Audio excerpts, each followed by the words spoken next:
ومن دعا يتطرسوا إلى ضلالة ወደ ጥመት የተጣራሰው በዘመናችን ወደ ጥመት የሚጣሩ ሰዎች አሉ ይሉ ሞልተው ለዛሬ እስቲ በሸሪዓ ስም የሚጣሩ ወደ ጥመት ብዙ ናቸው ብዙ ጊዜ መልስ ሰጠንባቸዋል ባለንበት ዘመን ግን ኮንቴንት ክሪኤተር ቲክቶከር ዩቲዩበር እየተባሉ አላህን የሚያመጹ ሰዎች አሉ ይሉ በጣም የሚያስደንቀው ነገር አንድ የዲን ሰው ማስታወቂያ ልስራ ቢል ማንም አይፈልገው ለምን ተከታይ የለውም ስለሚባል አብዛኛው ሰው ጥመትን ስለሚከተል ምን አይነት ሰዎችን ፎሎ ስለሚያደርግ ጅል የሚባሉት 2 ሚሊዮን ፎሎወር አላቸው ይባላል እነማን አላህን የሚያምጹት ሰዎች ከዛስ እነሱ ማስታወቂያ ሰሩልን ይሏቸዋል እነሱ ደግሞ ማስታወቂያ ቢዝነስ ለማግኘት ሲሉ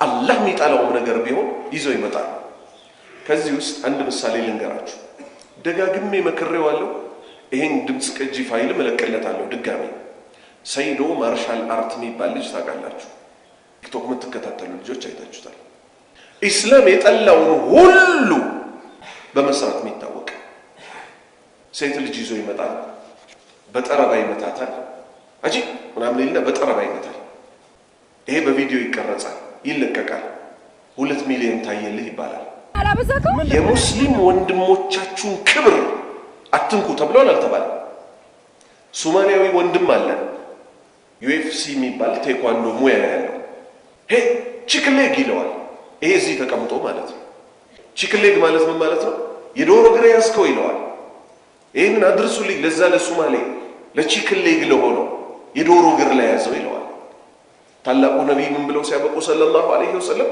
የወንድሞቻችሁን ክብር ንብረት ገንዘብ አትንኩ ብለው ሲያበቁ በሚዲያ ወጥቶ ይሄንንም ወንጀሉን ለሚሊዮን ሰው ያሰራጫል ራሱን ችሎ ቪዲዮ ሰርቼበታለሁ you don't know me at all አትበል እኔ የተማረም እኮ አይመስለኝም ልጁ የሆነች ልቅምቃሚ እንግሊዝኛ ይዞ ነው ሙስሊም የሆነ ሰው የሚታወቀው በምኑ ነው لا حول ولا قوه الا بالله ኃይል ጥበብም የለኝም በማለት ነው አይደል ይመጣና የሆነች ነገር በርግጫ ይመታል ከዛስ you don't know me at all ይላል እኔ ማን እንደሆንኩ አታቆኝም ይላል ታዋልኩት አላህ ሲፈትነው በታይት ምን ሆኖ ወጣ የሆነ ነገር በርግጫ መታለው ብሎ በታይት ወጣ በታይት ከወጣ ማንንም ሰው ብልቱ ይታይበታል አይታይበትም የሰው መሳቂያ ሆነ እቺን መታከል ሽንት መሽኛ ይዘህ ነው ወይ አሉት አሁን ተጨንቆ ሴት ያመጣ አንቺ ትንሽ ነው ሽንት መሽኛ ትልቅ ነው ወይ ሽንት መሽኛ ሙስሊም የሆነ ሰው ይሄን ያህል ራሱን ያወርዳል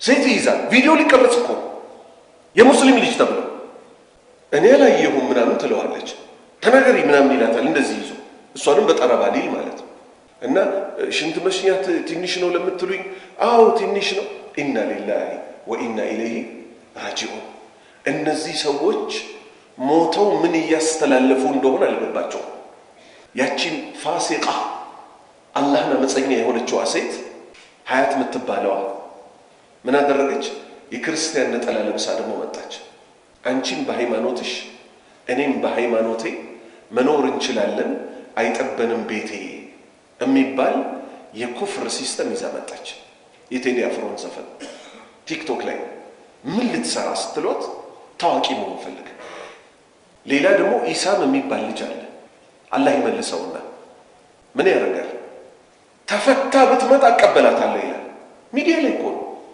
ነብዩ ሰለላሁ ዐለይሂ ወሰለም ምን አሉ ባለ ትዳር የሆነችን ሴት ያስኮበለለ ሰው ከኛ አይደለም የሆነችን ሴት ያስቀምጣል ቬሎ ለብሶ ከዛ ምን ያደርጋል ግን ቆይ አሁን እኔን ስታገባ ከጓደኞች ጋር ማምሸት እንትን ማምሸት ታቆማለህ አይደል ስትለው አንቺ ማግባት ለምን አላቆምም ምናምን ብሎ ተነስቶ ይሄዳል እና እንግሊዝኛ ዘፈን ከጀርባ ያስገባል አንቺ ግን ለምን አታገቢም ይላታል ሙስሊሞች ናቸው እነዚህ ሁሉ ልብ በል ወንበዴዎች በእስላም ስም የሚንቀሳቀሱ ለምን አታገቢም ምን ሁሉም ያው ናቸው ዝም ብለው እዚህ ማይረቡ ምናምን ስትለው እንዴት ግን ይሄን ሁሉ ቻልሽው ይላታል አማርኛ መቼም መስጂድ ውስጥ አይተረጎምም አይደል ከዚህ ሁሉ ጋር ግንኙነት እንደፈጸመችና እንዴት ቻልሻቸው እነዚህ ይሄን ብልግና ይሄው በዚህ እኛ መመዘኛችን ምንድነው ለምሳሌ እኔ ድሮ ፒያሳ ነው ተወልጄ ያደግኩት። እናንተ ፋርሸቶች ምናምን በቃ ስታይልም አልገባችሁ ምናምን ብዬ መልስ አልሰጣቸው። በሐዲስ ነው መልስ የምንሰጠው ለሰው፣ በቁርአን ነው መልስ የምንሰጠው። እነዚህና መሰል አመፀኞች ከዛ አንድ ማወናበጃ አለቻቸው። ሌሎች ሃይማኖት ላይ ያሉ ሰዎች ነቢዩ መሐመድን ሲነኩ ሰለላሁ ዐለይሂ ወሰለም አዲሷን ስታይላቸውን ይዘው ብቅ ይላሉ። በሙሐመድ አንደራደርም።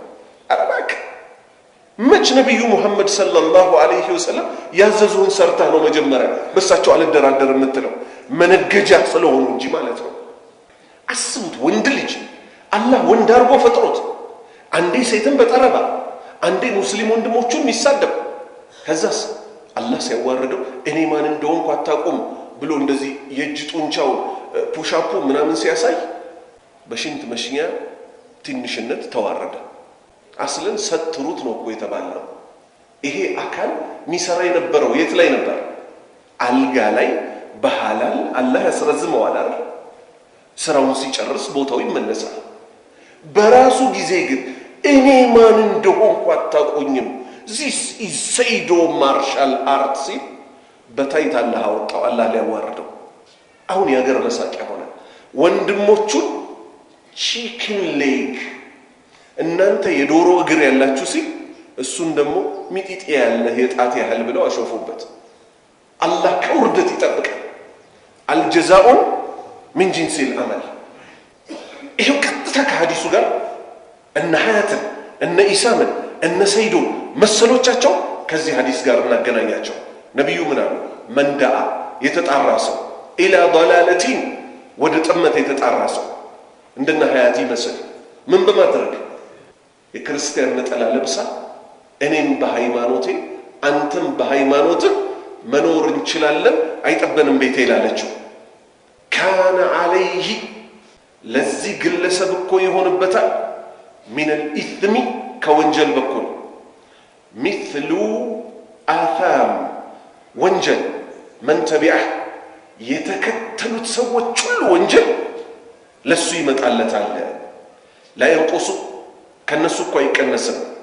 ዛሊከ ይህ ወንጀል ሚን አሳሚሂም ሸይአን ተከታዮቹ ከሚሰሩት ወንጀል እኮ ሳይቀነስ ለዚህ መጥፎን ነገር ላስተዋወቀው ሰው ወንጀሉ ይመጣለታል። በተከተሏቸው ሰዎች ቁጥር የነዚህ የተከተሏቸው መጥፎ ሰሪዎች ወንጀል ሳይቀነስ ለነሱ ይመጣላቸዋል። የሚያሳዝነው ከዚህ በፊት ቲክቶክ ላይ አንድ ወጣት ሞተ። አላህ ይዘንለት፣ አላህ ወንጀሉን ይማርለት። መጥፎ ነገሮች ይሰራ ነበር፣ ዘፈን ይዘፍን ነበር።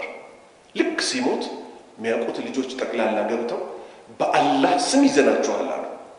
ሼር እንዳታደርጉ፣ ዱት እንዳታደርጉ፣ ስቲች እንዳታደርጉ አሉ። ቲክቶክ ላይ ያሉ ቃላቶች ናቸው። ምን ማለት ነው?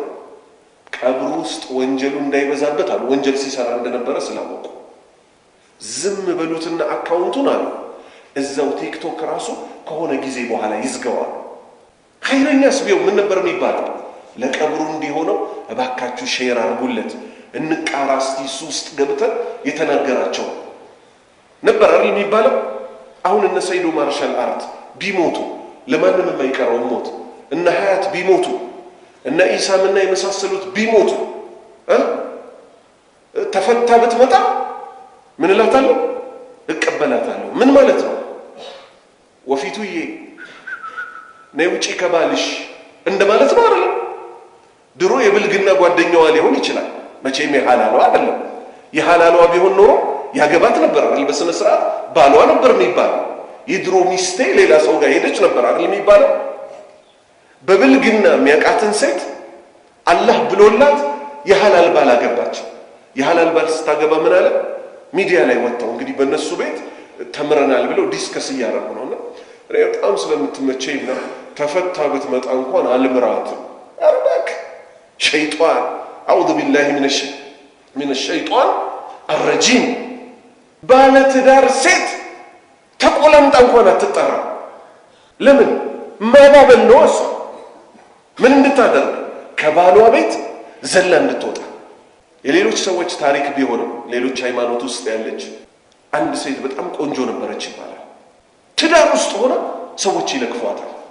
ያም ሲለክፋት እውነት መስሏት ገና በ30 ዓመቷ ባሏን ስታየው ሁሌ እዛ የሚለክፏት በየቀኑ የሚዋዋሉ ናቸው የሚቋቋሉ ናቸው ፍታይም ብላ ተፈታቻው ሙስሊም አይደለች መሆንና ለመሆኗ ግን ጥቅምም ጉዳትም የለው የሴት ባህሪዋ ለካፊዋ ስለሚያታልላት ወጣች ራሷን የምትናገረው ከተፈታውበት ቀን ጀምሮ ወንድ እንኳን ለክፎኛ ያቀማለች አይደለም ወንድ ሊያገባኛለች የልጆች አባት ፈጣሪ ጠብቀዋለች መጎሳቆሌን አይቶ ቤት ገዝቶ ሰጠኛለች ግን ሊመልሳት አልቻለም ተመልከተ በራሷ ጊዜ ወጣች በዛው ወጣ ቀረች እድሜ ልኳን ባላልባ ሆና ኖረች በሰው ህይወት እኮ ነው እየተጫወቱ ያሉት ሚዲያ ላይ ወጥቶ አሁን ይሄ ዱር እያስበው ይሰም የሚባለው ከሴት ጋር ነው ደግሞ እንዳለ ጨዋታው ወንድ ልጅ ሴት ልጅ ምድጃ ስር ትዞር ወጣ ብስላ ለቤት ነው ምድጃ ስር ሴት ቂጥ ስር የሚከተል ወንድ ነው ወንድ እኮ ምን እንደሆነ እናውቃለን ወንድ ልጅ መራቆ ዋጥ ሲያረግ ዝም ብሎ ከሴት ጋር ሳይተሻሽ እነዚህ ተቆጥረው ነው እንግዲህ የወንዶች ቁጥር ተብለን የምንጠራው አውዙ ቢላሂ ሚነ ሸይጣን ረጂም እነዚህ ተመልከቱ እኔ የሚገርመኝ ሚዲያ ይሄ ትልልቅ ሳተላይት ዲሽ የሚያስተላልፉ ቴሌቪዥኖች ላይ እናንተ በጣም ግን ሰው ሲያያችሁ ተጋብታችኋል ወይስ አልተገባችሁ ለኮንቴንት ብቻ ነው ሚዲያ ላይ ቪዲዮ ለመስራት ብቻ ነው ወይስ እንዴት ነው ይባላል ጭራሽ ቅርብ ቀን ደግሞ ኡምራ ሄዶ ነበር ምን አለ የሆነ ግርግዳ ነገር ላይ ግርግዳ የታችሁት ከሆነ መስመር ያወጣል አያወጣም ይሄ ግርግዳ ማለት የነብዩ ደም ስር ነው አውዝ ቢላሂ ሚነ ሸይጣን ረጂም ጭራሽ የሴት ልክስክስነቱ ላይ በቃው ግርግዳ ላይ ያለን መስመር የነብዩ ደም ስር ምናምን ብሎ ደግሞ ይቀባጠራል ይሄ ሐዲስ ለነዚህ አይነት መጥፎን ነገር ኢስላም ኡማ ላይ እያስተላለፉ ላሉ ሰዎች ከተመከሩ መመከሪያ ነው እንቢ ካሉ በዱንያ እንደ ሰይዶ በታይት ተዋርደው በአኺራ ላይ ደግሞ ካልተወበቱ የሚጠብቃቸው እነሱ ያውቁ ሰው የግል ወንጀሉ ይበቃዋል አይደለም ወንጀል በሚዲያ አውጥቶ ይሁልኝ ስሙልኝ ይሄን ተቀበሉኝ ሊባል ቀርቶ አላህ ነጃ ይበለን ኢንሻአላህ ተዓላ ከ37ኛው ሐዲስ እናነሳለን ሱብሃነከ اللهم وبحمدك اشهد ان لا اله الا انت استغفرك واتوب اليك